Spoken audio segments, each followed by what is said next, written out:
voyez à Mwanda là, ils ont le gaz, ils ont le pétrole, mais mal exploité. Notre pays a des problèmes. Nous avons des potentialités terribles. Vous savez, à Mwanda, ils ont le gaz. La Perenco qui est là a dit qu'elle est disposée à, par exemple, asphalter les routes de là. La Perenco a dit qu'elle est capable de donner du courant à toute la cité de Mwanda. Mais nos dirigeants refusent. Ils veulent que la Perenco leur donne l'argent.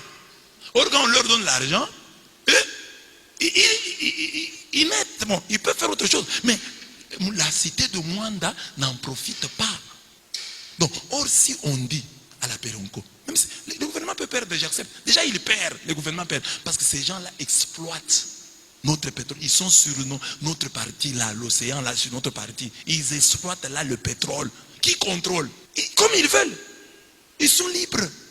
On dit qu'ils sont des Américains. Ils exploitent ça. Et des Français. Ils exploitent ça. Hein?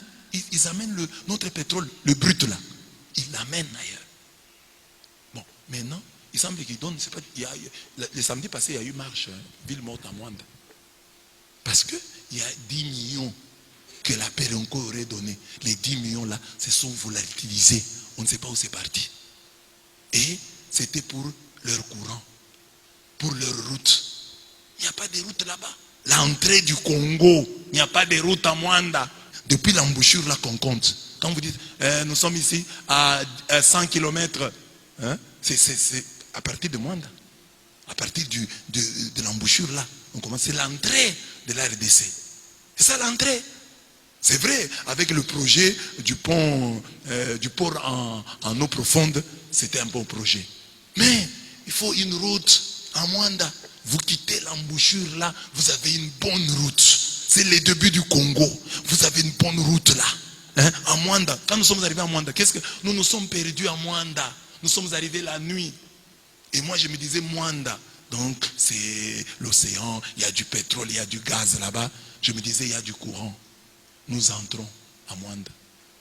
Ténèbres, ténèbres, ténèbres, quelques ampoules. Et moi je vois les lumières là-bas.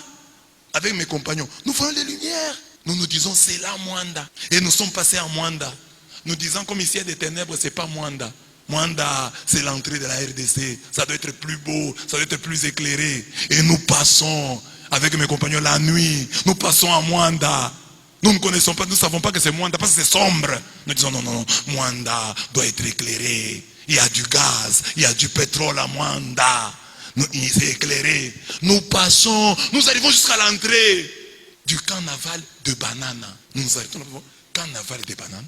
Donc après le carnaval c'est l'embouchure. Nous arrivons là-bas. Un militaire sort. Vous allez où? Dit nous allons à Mwanda. Il dit mais vous avez laissé Mwanda derrière vous. Et j'ai dit mais les lumières là c'est quoi? C'est l'Angola. Les lumières de l'Angola. Nous avons cru que c'était nos lumières à nous. C'était la ville de Soyo. Là ça brille. Ils ont les mêmes océans. Ils partagent aussi le même océan avec nous. Mais eux, ils exploitent le pétrole, le gaz. Ils ont le gaz et le pétrole. Et leur ville est éclairée. Tu vois ça de Mwanda. Et nous sommes passés à Mwanda pensant que Soyo, c'était Mwanda. Parce que c'était éclairé. Nous sommes égarés. Et puis on nous a dit non, non, Mwanda est derrière vous. Et honteux, nous avons fait demi-tour. Et nous avons retrouvé notre Mwanda. Ténèbres. S'il y a un peu de courant quelque part, c'est le courant que la Perenco a donné à quelques gens là-bas. Mais il n'y a pas de courant à Mwanda.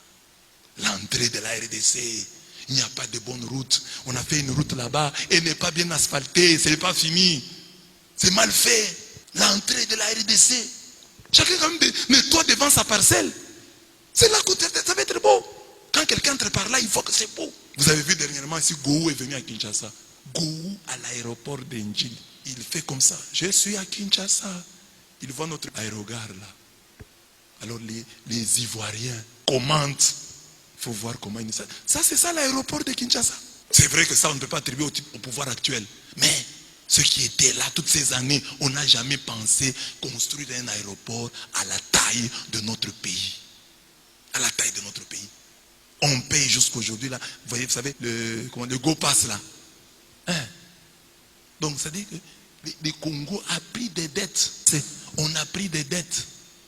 Et avec cet argent, on ne fait que payer les dettes. On ne peut rien faire. Donc eux, ils ont pris des dettes pour autant d'années. Donc cet argent-là, c'est une dette. Si aujourd'hui on dit on coupe, on aura des problèmes avec ces gens. Donc on ne peut pas profiter de cet argent-là. On ne sait pas ce qu'on en a fait. Quand, comme Congolais, nous critiquons ceux qui sont là, critiquons aussi ceux qui étaient là.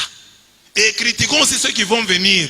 Parce que si nous ne sommes pas sévères envers eux, même quand ils viendront, ils feront la même chose. La cité de Mwanda mérite mieux. Et toute la RDC mérite mieux. Parce que si quelqu'un vient aussi en Bourgeois, dit la capitale mondiale du diamant. C'est ça la capitale mondiale du diamant. Vous qui êtes à la capitale mondiale du diamant, tu es en Bujimaï, tu veux voir le diamant, tu vas où? Si un touriste vient en Bujimaï, c'est ça la capitale mondiale du diamant. Où est-ce que je peux voir l'exposition du diamant? Où est-ce que je peux voir le diamant? Il y a un endroit où un touriste ici en Bujimaï peut voir le diamant. Vous-même, vous êtes en Bujimaï, vous avez déjà vu le diamant. Si vous voyez le diamant, c'est votre frère qui est passé avec un creuseur, votre voisin qui vous a montré. Mais comme ça, tu vas à un endroit organisé où on peut voir le diamant. C'est ici le diamant. Ça, c'est on n'a même pas le diamant exposé. Même ce qu'on avait le diamant exposé, ça, Kabila Père a pris ça. On a pris ça. Même le diamant d'exposition qui était ici, il n'y en a plus. Le gouvernement de l'époque a pris ça. Il n'y en a plus. Ils ont vendu ça. Mobutu qui était là, Mobutu a laissé ça. Mobutu a laissé le diamant d'exposition. Et ça, c'est pour exposer. Quand les gens viennent, peuvent voir. Mais quand Kabila a pris, il dit, effort de guerre, on a vendu tout ça. Il n'y en a plus. Toutes les provinces méritent mieux. Donc, travailler. Donc, il y a des grands défis. Des défis à relever. Ils sont nombreux.